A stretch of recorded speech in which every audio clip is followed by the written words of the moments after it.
Hi everyone, good day. Welcome to our class. And we'll be having our next class. Let me share this screen for you to the welcome to Unit 5, the S in WISE. So happy na tamahuman sa WISE. We're done with W, I, and we'll proceed to the S. It's staying alert and stay exercise. Okay, how are you? I hope you're doing well. And uh, it's a bit late right now, but I need to record a video for you to supplement your learnings. So I hope that have also done your responsibility as a student. You read. I know nabasa na ninyo ni, but uh, I will just clarify things na lang for you to understand well our lesson. Okay, first, in lesson one, we have staying alert, and it is very important in physical education that we should uh, uh, be alert. Kay, the principle is prevention is better than cure. So, mas maayo nang na ma-prevent na to daan kaysa naman na di na ta magtambal. So, that's actually the essence of learning physical education. Okay, we have here the tips. Most sports injuries can be prevented with an adequate preparation and proper knowledge. The following strategies can be minimized the occurrence of these injuries. So, actually, most injuries, ma-prevent man na siya if we have an adequate, we have a right uh, procedure with the activities that we have done. Nag-follow ta of precautionary measures like warming up, hydrations ourselves, preparation, proper equipment, proper outfit. So that would lead us to safetyness. So what are those strategies para maiwasan nato or at least malesen nato ang mga what you call this kining injuries and accidents. Adopt a comprehensive training program. So dapat well knowledge, well equipped ka, kabalo ka sa imong gisudlan. Then use protective equipment and practice correct technique. Importante dyan na siya. For example, sa running, it requires a lot of technique para dili ka dali matumba. You have to uh, well balance yourself. Actually, in balancing our body, pinakadakong factor dira is our arms because try ra gud yung maglakaw tas dili niyo ginawave-wave inyong arms. It's difficult actually. And incorporate recovery strategies in the training program. Okay. We have here first aid for acute injuries. When we say acute injuries, it is actually what we call a simple and minor injuries lang siya. What is the proper first aid for non-threatening, life-threatening sports injuries katong dili kay makamatay? Simple lang siya pero it really does have it creates a problem but not that much that at least a little there it's still a problem pa naman. So more thorough evaluation procedure or secondary survey is performed if the patient is stable. So kung naginawa pa siya, okay pa na siya. Layo ka ng saying na layo ra kayo na sa tinaing. Okay, next. The following questions can help when performing inspections. So it is very important na mabalaan na to ni siya. How an athlete is positioned, nakaunsa man siya, nakahigda siya, nakatakilid ba siya, or unsa ba? Is there a noticeable deformity? Naabay ka nang nakita ninyo nga nahiwi iyang kamot? Or nagdugo? Nag-skin discoloration ba? Nanluspad ba siya? Or nilagum ba? So, mauna siya atong mga bantayan. Are unusual bumps and bruises? Are the bone and joint aligned normally? Ikakunin mo siya pero dili siya katong grabe dyan mo uyog-uyog ka kay masigna na dahil siya ka ng injury daan tapos sige kag uyog-uyog na karakara ka. So calm lang, do it calmly. Does the athlete complain of more pain when more pressure is applied? Di ba pag iduot ni mo sakit, sakit, dili, sakit, man siya, sakit, sakit kayo. So yan ana siya, mag-complain siya, pero pang check man ani mo siya daan. Next, the following questions, another aspect of survey is identifying the location of injury. Napatanaw nimo kung asa siya. Basta sige kag kunit siyang liog niya, nadira ang injury. So dapat we have to identify first asa ang injury niya. Then the location of the injury helps the coach or trainer understand the possible structures that could be damaged. So for example, kung ulo ang iyang kuan sa possible na siya internal bleeding or unsa ba na nabuak ba yung skull. So you can actually direct or put a hypothesis in it, but not that 100% correct. Pero at least you can identify uh, earlier the ang iyang symptoms and possible damages na mo create sa iyang self. What body part na athlete needs support unsay dili niya kaya iliho. For example, kung i-transfer niya siya from this place to another location, sakit iyang bagtak, sakit ang pili niya malakaw. So identify ninyo what body part he or she not moving, or sa hindi niya maligo. Did an athlete feel heavy or popping, snapping sounds? And sakit yung dughan, sakit yung likod. So you have to check. Was there a contact before an athlete complained of the pain? Was there an athlete doing before he or she complained of pain? So that's actually the reminders and the questions you have to understand well. So here, it is very important that the coach or our trainer also understand how movement or force could have injured the body part. It will help in determining the appropriate first aid and how to immobilize the injured part. So once na-identify na nimo injured athlete, you can find ways na how to immobilize. Transfer nimo from this place padulong dito sa safe. For example, you can set incident area padulong dito sa clinic or sa ambulance or sa safe na area. So that would be uh, things to remember. Lastly, the gross motor movement is the active component of the secondary survey. So, ang katong nagalihok niya, when I say gross motor movements, kaya mga galamay, nagalihok pa ba siya? And active component of the secondary survey, and it checks muscles weakness and joint stability. So it helps the coach or trainer determine the severity of the injury. The injured athlete will be instructed to slowly move the area surrounding the injury. So the following questions can help performing a gross motor check. So what are those questions na itong timanan? Can athlete move the injured limb or his own? Malihok ba niya yung limb? Can athlete move his or her limb through its entire range of motion? Matuyok-tuyok ba niya na yung limb?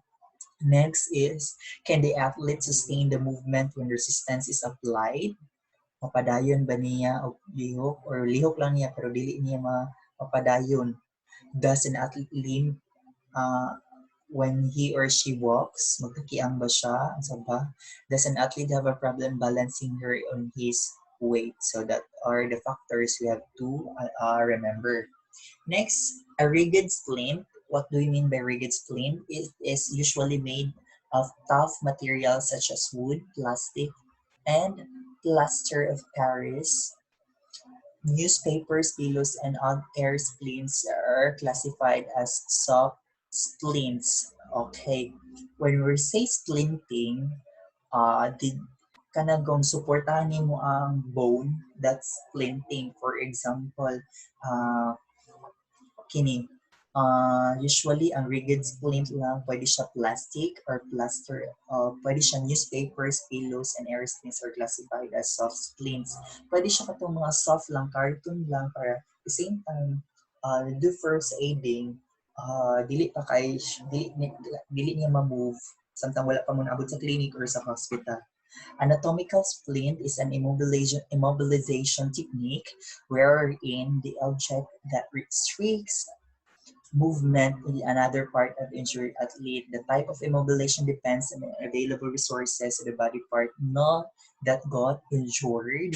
and any form of immobilization can be useful as long as the principles of immobilization are followed.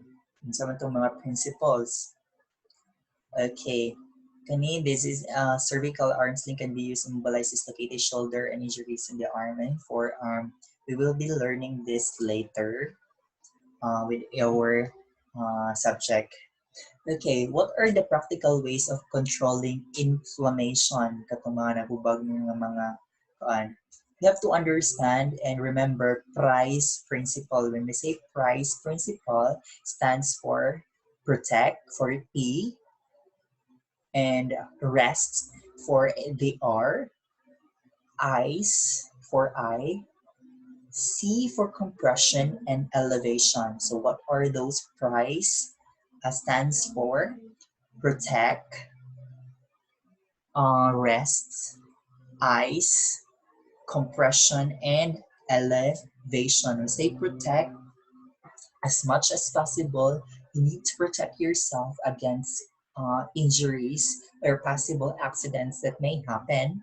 Next, and if that happen,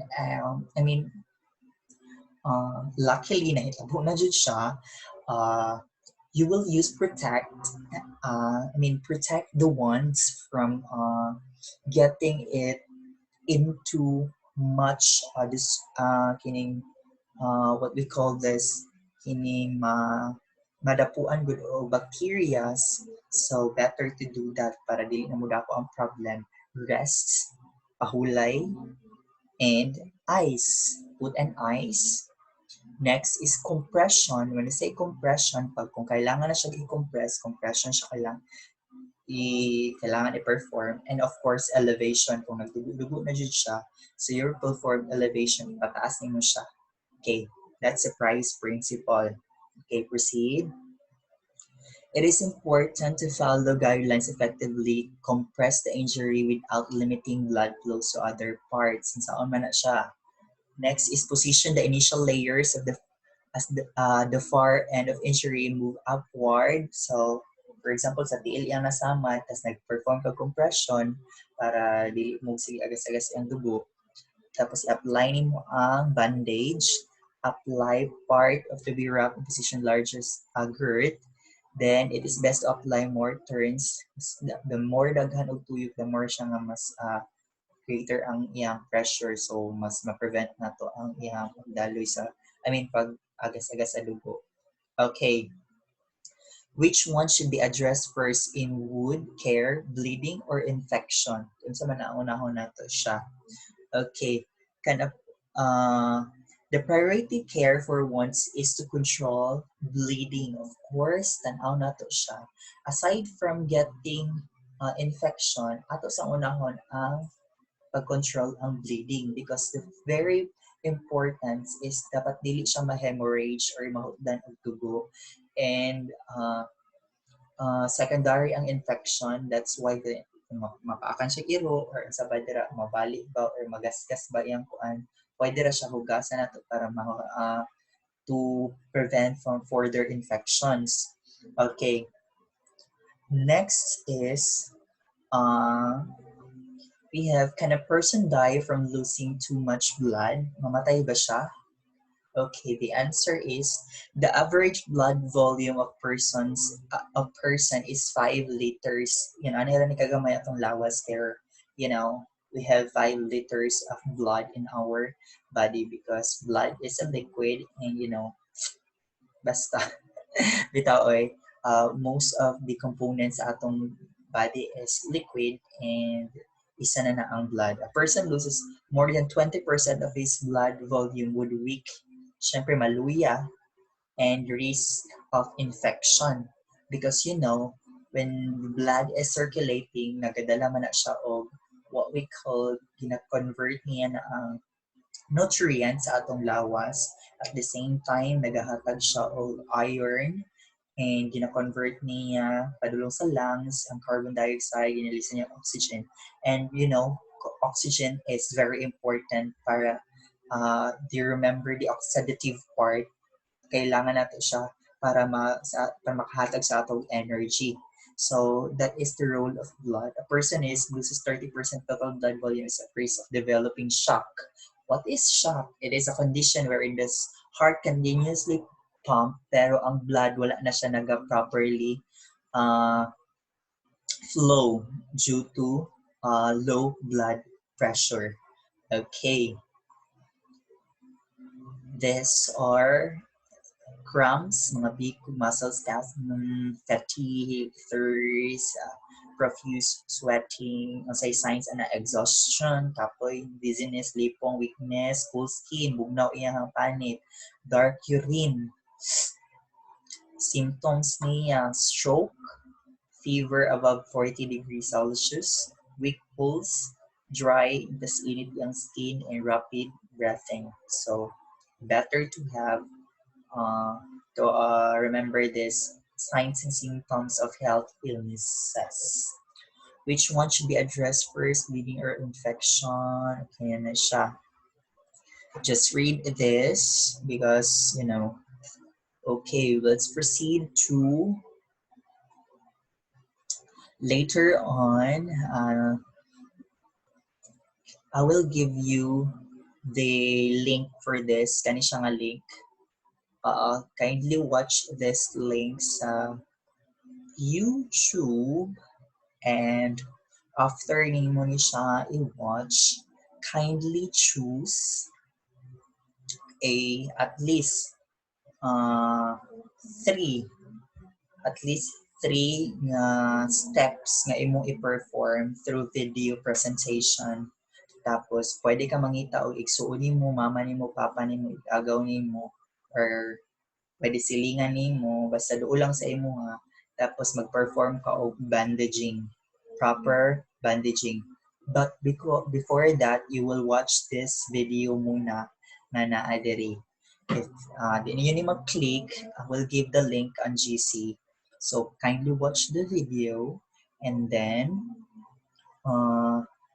I will give it to you the the kining task. Ipasa na ninyo na siya sa ako by next week. So I will give you 1 week. So dali lang gud magtaon magkuha na gud mo bandage mo, tela lang. Tapos or basta triangular bandage, pwede na siya. Anything will do basta triangle ang iyang kuan. So mag-perform mo, magsundog mo dito at least tulo lang. Pinaka-comfortable ninyo tulo.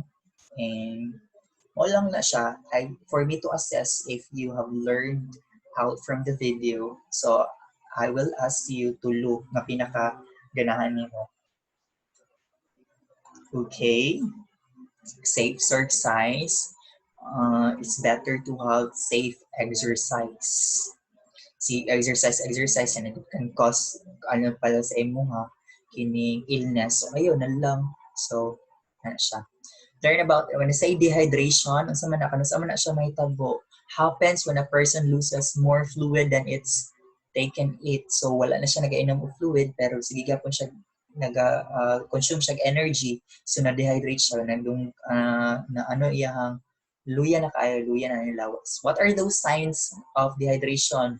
Kanus ana to mabalaan na we are in dehydrated na ta.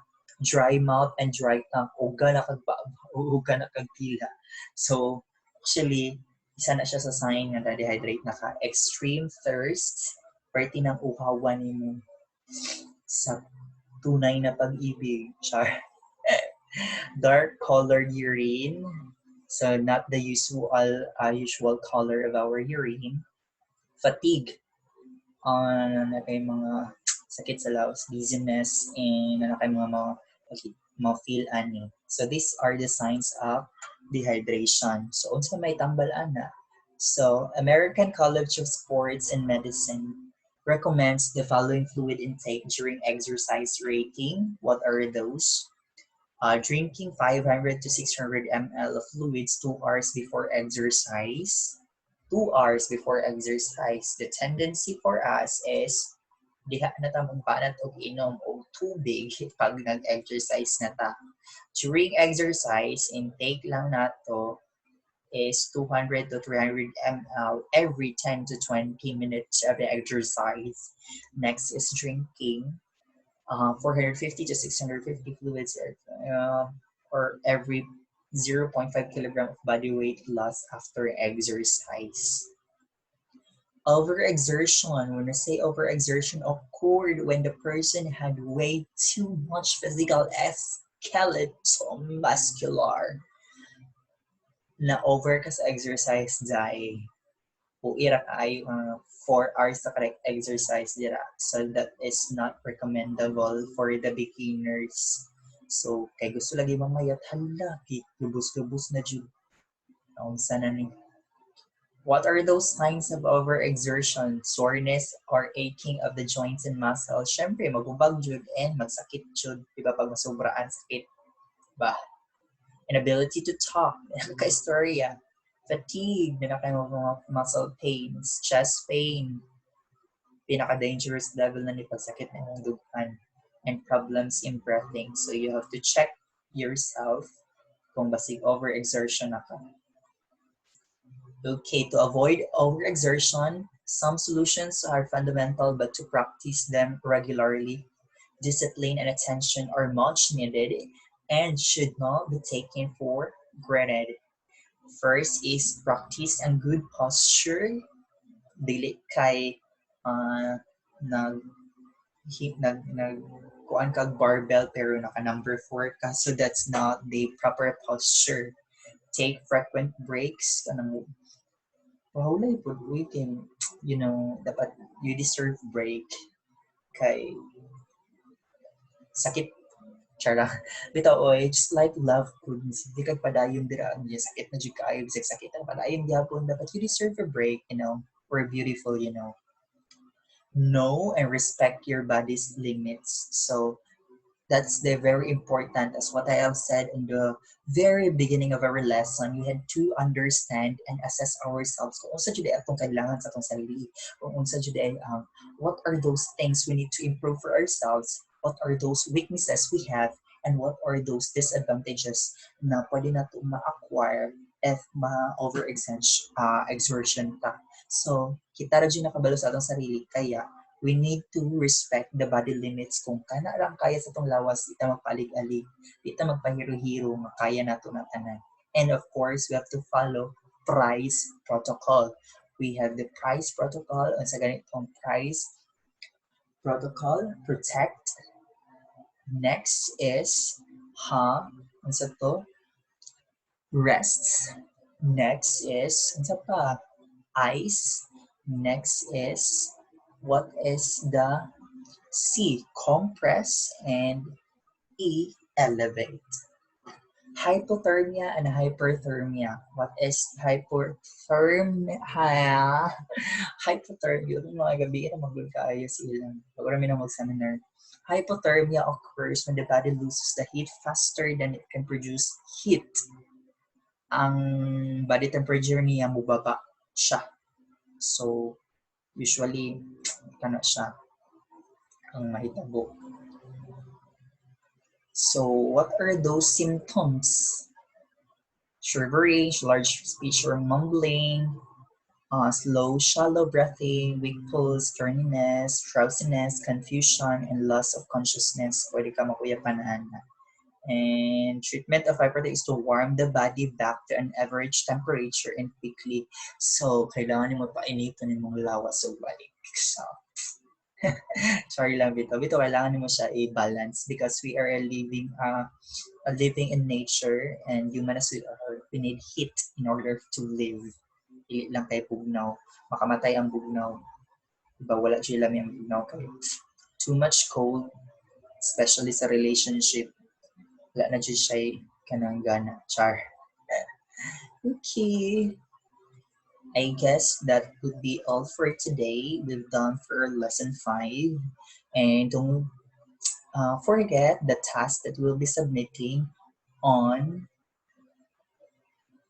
let me check the calendar. Today is 19, 20, karo inyong pagtanaw ninyo ni, and please submit it 27 before 10 p.m. sa gabi. Sige, sige. 10 p.m. sa gabi. So the video must be at least 1 minute to 2 minutes. And dapat na dito ang tulo ka competency na inyong gipili. I mean, katong tulo ka proper bandaging. So naman yun, I really need to eat na. I miss you guys discussing. I really so burned out with the activities that we have done. So it's a bit late na. Oh, what's this? Okay, I think that's all for today. I thank you for staying. Thank you for watching. Please don't forget to subscribe. Char. Bitaw, you can subscribe para ma-notify na mo kining sa mga videos. Dali ran nyo makita na ko ang videos nga lessons. So, bye everyone. Keep safe always. Love you.